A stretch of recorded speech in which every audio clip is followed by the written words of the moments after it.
Hello everyone. Welcome to the Crafty Maven. I have a layout for you today. I'm showing you some of the supplies that I pulled to go with the mood board. Yes, I used the mood board and I pulled supplies from it. Isn't that awesome? So a lot of those 6x6 papers that you saw are from Prima. And if they're not from Prima, then they are from Pink Paisley's C'est La Vie collection. I also decided to use a sketch for this particular video today just because I wanted to, and it was Free Flow Wednesday. So that sketch is from the Wild Hair Kits. They generally have a sketch challenge every month, and a lot of times I often just look at them and I'm not really inspired, but I was super inspired by this one. They're always good, they're always fun, but you know what? I only have so much time and I don't often get to just play with the random sketch challenge. So I decided I wanted to do that today. This cut file is a cut file from Paige Evans, and I am just matching up some ink colors because I'm going to ink this cut file up, and I'm going to back it with some paper, and I'm going to add some gilding flakes, and I'm going to add some sequins, and it's going to be a showpiece on this particular layout. I am inking this die cut with a couple different inks. I'm trying to read. I'm sorry if I was like, my voiceover kind of stumbled there because I was trying to read the ink colors. So the tealy color is Ulta New ink, which I believe this is Valencia Lake color. Then the orange and the pinks are a combination of Abandoned Coral and Ripe Persimmon Distress ink. And now we get to the washi. Isn't this washi amazing? As soon as I saw the mood board at Crafty Maven this month, I was like, oh my goodness, it matches my Ulta New washi tape. So if you have not seen this yet, if this is a new product for you, you absolutely must go check it out. So these are washi tapes that Ulta New came out with them, and there's a couple different ones. But this is the polka dot one. And oh my goodness, you guys, it's so awesome. I love these washi tapes. They're like huge and big and thick. And what's so funny is when I got them in the mail, I'm not even kidding you, my husband saw them sitting on my craft desk and he goes, why do you have wallpaper border on your scrap desk? Because that's how thick they are. And that's how they're just, I love them. I can't say how awesome they are enough. So I decided to use them to cover the entire bottom part of my layout. And then I'm also going to use just a little bit, and I don't want to waste it. So I'm putting it over the scraps from my stenciling. So I stenciled onto this piece of scrap paper, and then I'm putting the extra piece of washi tape over that, and then I'm going to trim it down, and it gives me this nice, like, look how pretty that looks. And then once I trim it down, I just have this nice piece of like scrap paper, and I just popped it in with my other little bits and bobs on my desk, and I'm sure it will make its way onto a layout here eventually because it looked so pretty. Look how pretty it looked. I love it. And so yeah, I'm just going to continue on with this layout. So this is an 8.5 by 11 layout. I'm using that sketch from the Wild Hair Kits, which is a 12 by 12 sketch, but the layout is, I'm going to do 8.5 by 11. And I also, of course, altered the sketch and made it my own. And this photo is from 2000, so this photo is almost 18 years old, which means the baby in that photograph is almost 18 years old.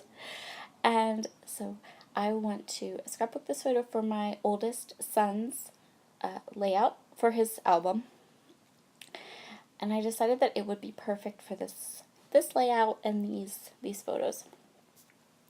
So I have inked up my die cut. I've added my washi tape.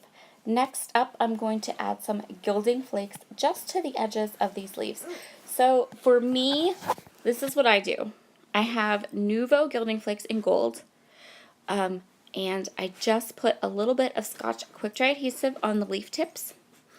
I grab some of these larger pieces of gilding flakes, push them into the glue, and then I just walk away and I let it dry completely and thoroughly. And since this is that Scotch tacky glue, it dries fairly quickly. The only thing I do is once I have put the gilding flakes down onto the die cut, I do pick the die cut up so that the die cut doesn't stick to my scrap piece paper. And so there is that gorgeous gilding on all the edges. And now I'm going to take these papers that I had pre-pulled out of my stash, and I'm going to back all of the open spaces on this cut file with these pattern papers. So I'm just flipping the die cut over, I flip the paper over, I kind of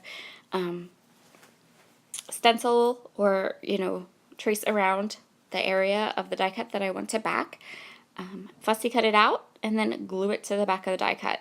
This could not be easier or more tedious to watch. It's like paint drying over here. La la la la la la la.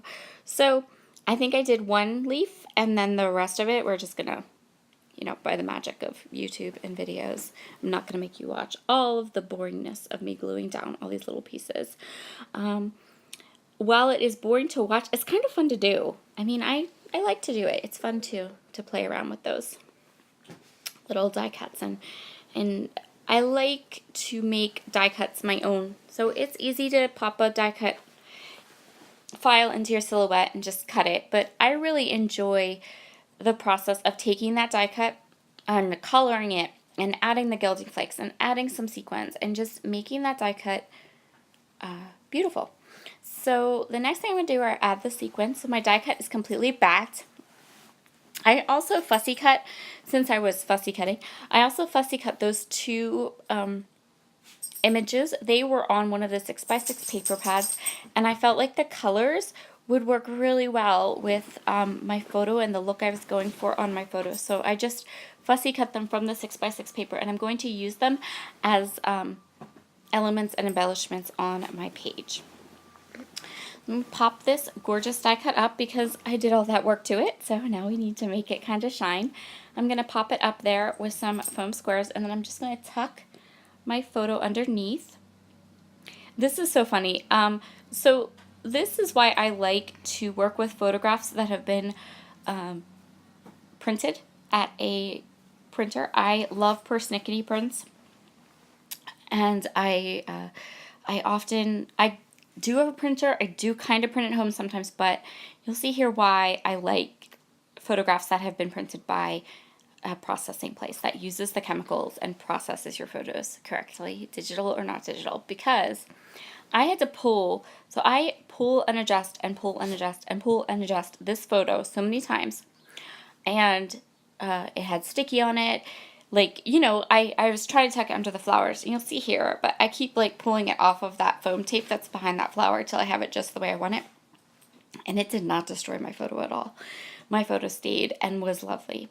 And you cannot do that with photos you print at home. It's like one little stick anything to it, and boom, the ink is off. So that's just my personal photography rant. I do print at home in a jiffy, if I'm in a pinch, but honestly, whenever I print at home, I always know that I have to be super careful with those photos. And I print on a Canon Pixma or a Polaroid Zip. Those are the kind of on-the-go printers that I have. So yeah, that's my little photography rant for the day.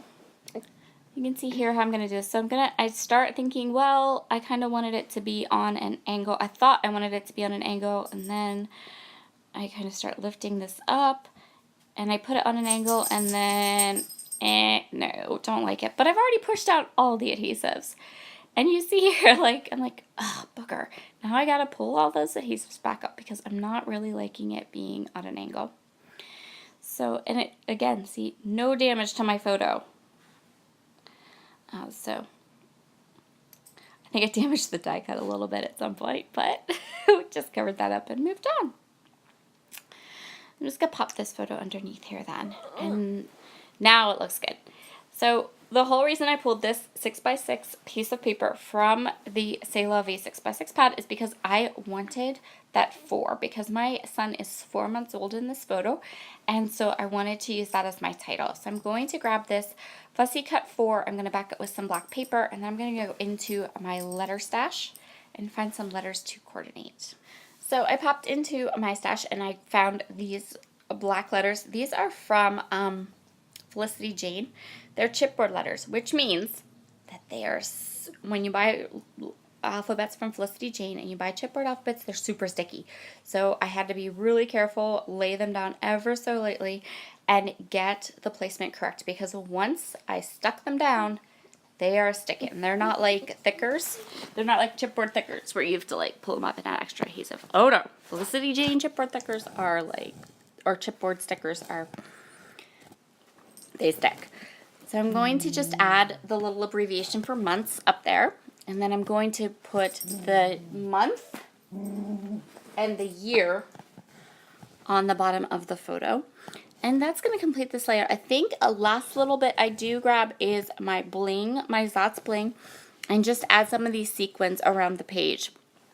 I'm trying to see what the name of this sequin mix is. I'm trying really hard. It's called In Your Dreams. So this sequin mix is from Spiegel Mom Scraps, the only place to buy fabulous sequin mixes. And this particular sequin mix is called In Your Dreams. So I'm just going to sprinkle them around to kind of pull in those sequins, and that will complete this layout. Thank you so much for joining me today at the Crafty Maven Getaway. You can find my YouTube channel linked below, and I'd love for you to come and join me on my scrapbooking adventures. Here are some gorgeous close-ups, and I will see you all again soon. Bye!